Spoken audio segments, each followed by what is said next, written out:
நம்ம ஆன்லைனில் பொருட்களை நம்ம ஆர்டர் பண்ணும்போது முகப்பூச்சி க்ரீமுக்கு பதிலாக பூச்சிக்கொல்லி மருந்து அனுப்புகிற கதையெல்லாம் நடந்துகிட்டு இருக்கு. இது போக செல்ஃபோன் ஆர்டர் பண்ணால் செங்கல் அனுப்புறது, இப்படியான வேலைகள் நேரடியாக நமக்கு தெரியக்கூடிய விஷயங்கள். தெரியாத பல்வேறு மோசடிகள் வந்து நடந்துகிட்டு இருக்கு. அது எப்படி அப்படின்னா, இப்போ நம்ம உதாரணத்துக்கு ஒரு மிராண்டா பாட்டில் கடையில் போய் வாங்குறோம். அதோட விலை எவ்வளவு? 1 லிட்டர் மிராண்டா பாட்டில் 85 ரூபா ஆச்சுங்களா? இதே மிராண்டா பாட்டில் ஒரு மாலிலையோ அல்லது ஒரு கார்பரேட் கம்பெனியில் நம்ம ஆன்லைனில் ஆர்டர் பண்ணும்போதோ ஒரு 3 பாட்டில் 160 ரூபாய்க்கு வருது. அப்போ ஒரு பாட்டில் வந்து 53 ரூபாய்க்கு அவங்க விற்கிறாங்க. அப்போது இதில் என்ன தெரியுது அப்படின்னா, கட்டுப்படி ஆகுது அவங்களுக்கு 53 ரூபாய்க்கு. இப்போது 85 ரூபாய்க்கு விற்கக்கூடிய கடைக்கு அந்த பாட்டில் 1 லிட்டர் பாட்டில் எவ்வளோக்கு வருது அப்படின்னா 68 ரூபாய்க்கு அவங்களுக்கு சப்ளை பண்ணப்படுது. அந்த 68 ரூபாய்க்கு சப்ளை பண்ணக்கூடிய டீலருக்கு எவ்வளோ கிடைக்குது அப்படின்னா 5 ரூபாய்க்கு கிடைக்கும். எவ்வளவு? 63 ரூபாய்க்கு அவருக்கு சப்ளை ஆகுது. ஃபேக்ட்ரியிலேருந்து வெளியே வரும்போது 63 ரூபாய்க்கு சப்ளை ஆகுது. இவங்க அதை வந்து 80 ரூபாய்க்கு விற்கிறாங்க. கடைக்காரருக்கு எல்லா செலவும் போக ஒரு பாட்டில் 1 லிட்டர் பாட்டில் 85 ரூபாய்க்கு விற்றா ஒரு 8 ரூபா கிடைக்கும். வச்சுங்களா? இந்த 63 ரூபாய்க்கு ஃபேக்ட்ரியில் அவுட்லெட் ஆகக்கூடிய இந்த பாட்டில் ஒரு கார்பரேட் கம்பெனினா மக்கள் கைக்கே வந்து 53 ரூபாய்க்கு கிடைக்குது அப்படின்னா அவன் 40 ரூபாய்க்கு இங்கே சப்ளை பண்ணாங்கன்னு அர்த்தம். வச்சுங்களா? ஒன்று. ரெண்டாவது, இன்னைக்கு நம்ம இந்த குட் டே பிஸ்கட் பார்க்குறோம்.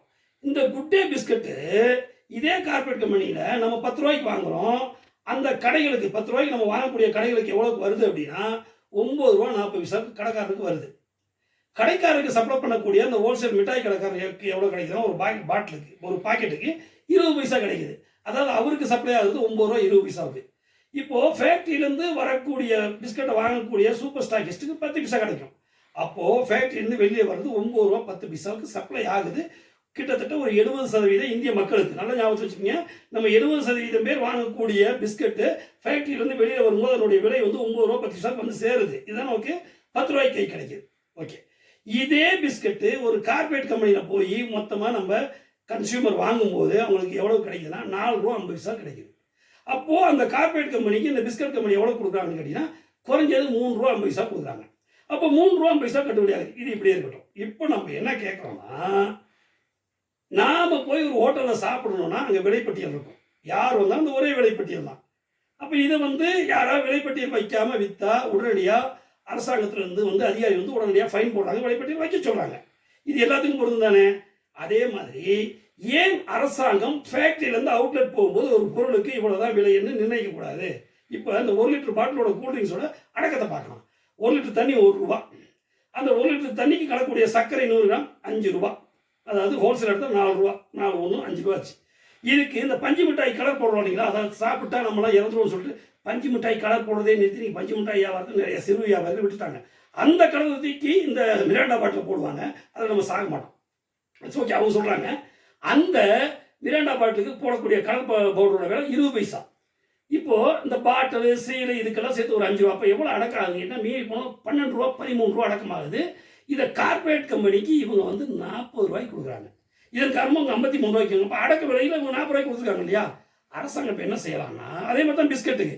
பிஸ்கட்டோட விலை பார்த்தீங்கன்னா நம்ம பேக்கரியில் தயாரிக்கக்கூடிய பிஸ்கட் அப்படிங்கிறது ஆயில், டால்டா, நெய், சர்க்கரை இதெல்லாம் போட்டு அவங்க ஒரு வாரம் மீறி போனால் ஒரு 3 நாளைக்குள்ள 5 நாளைக்குள்ள விற்கிற மாதிரி தான் அவங்க தயாரிக்கிறாங்க. அப்போ அந்த சுவைக்கு உண்டான செலவுகள் அதிகம். அதே நேரத்தில் அந்த பாக்கெட்டில் வரக்கூடிய பிஸ்கட்டுக்கு பார்த்தீங்கன்னா அடக்க விலைக்கு 2 ரூபா 50 பைசா தான் ஆகும். ஏன்னா சர்க்கரை, மைதா, தண்ணி அதை உலர வச்சு தான் அடுப்பில் போடுறாங்க. எரிபொருள் ரொம்ப ரொம்ப கம்மி. எல்லாமே சேர்த்தா 2 ரூபா 3 ரூபாய்க்கு வரதுனால தான் அவங்களால 3 ரூபா 50 பைசாவுக்கு கார்பரேட் கம்பெனிகள் சப்ளை பண்ண முடியுது.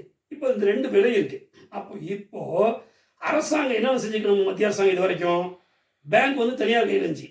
ஒரே இரவில் எமர்ஜென்சி காலத்தில் அனைத்து வங்கிகளையும் நம்ம அரசு உடையமே ஆக்கியாச்சு. அதே போல் இப்போ லேட்டஸ்ட்டாக 1000 ரூபாய் நோட்டுகள் மூலமாக அதிகமான பணங்களை பதுக்கி வச்சுருக்காங்களாக்கா அரசாங்கம் என்ன பண்ணிச்சு? ஒரே இரவில் 1000 ரூபாய் நோட்டெல்லாம் செல்லாது ஆகிடுச்சு. அப்படிப்பட்ட அரசாங்கம் ஏன் வந்து இந்த விலை நிர்ணயத்தை உங்களுக்கு கட்டுப்படியாகக்கூடிய விலை வந்து இவ்வளவு தான் இருக்குது, உங்களால் வந்து ஒரு மிராண்டா பாட்டில் 1 லிட்டர் பாட்டில் 40 ரூபாய்க்கு சப்ளை பண்ண முடியுது கார்பரேட் கம்பெனிக்கு.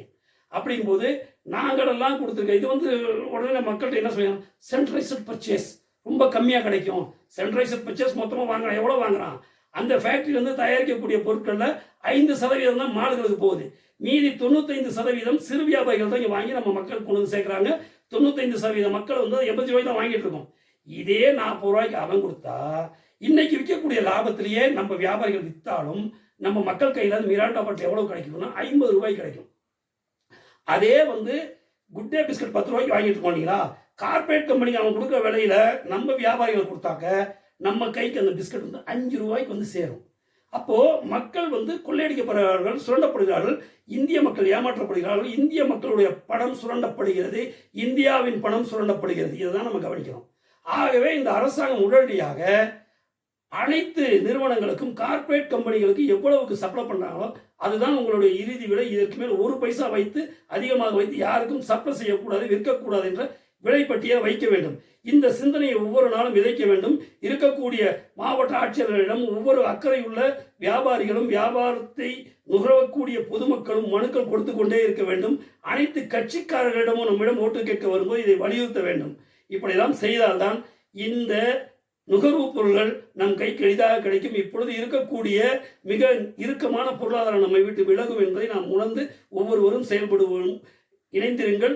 கட்டாரி டிவி சப்ஸ்கிரைப் செய்யுங்கள், லைக் செய்யுங்கள். இது போன்ற எண்ணற்ற விஷயங்களை ஒருவருக்கு ஒருவர் பகிர்ந்து கொள்வோம். வாழ்த்துக்கள்.